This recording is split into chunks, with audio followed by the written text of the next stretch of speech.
ஒரு முறை வைரவன் காமராஜர் ஐயா கிட்ட, நீங்கள் எந்த ஒரு முடிவு எடுத்தாலும் ரொம்ப திடமாக எடுக்கிறீங்க, ரொம்ப தெளிவாக எடுக்கிறீங்க, நீங்கள் எடுக்கக்கூடிய முடிவுகள் அற்புதமாக இருக்குது, அதுக்கு என்ன காரணம் ஐயா அப்படின்னு காமராஜர் ஐயா கிட்ட கேட்க, அதுக்கு காமராஜர் ஐயா சிரிச்சுக்கிட்டே, அது ஒன்றும் இல்லைடா வைரவா, நாம் ஒரு முடிவு எடுக்கிறோம்னா அந்த முடிவு அனுபவமானதாக இருக்கணும்னே.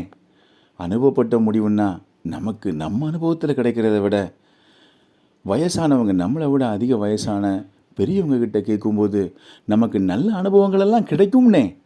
கிராமத்துக்கு நாம் ஓய்வு நாட்களில் போகிறது பழக்கம் உனக்கு தெரியும் தானே.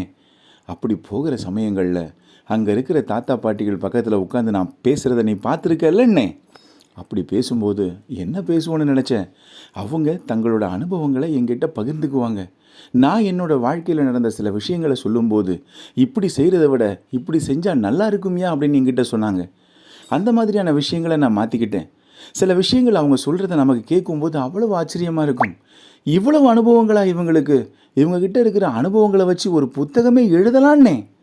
அந்த அளவு அனுபவம் உள்ள அந்த பெரியவங்ககிட்ட பேசும்போது தான் நம்மளால் எந்த ஒரு முடிவும் ஒரு நல்ல முடிவாக, தெளிவான முடிவாக, எல்லாருக்கும் பயனுள்ள முடிவாக எடுக்க முடியும்னே அப்படின்னு சொன்னாங்க காமராஜர் ஐயா. வைரவனுக்கு ரொம்ப சந்தோஷம்.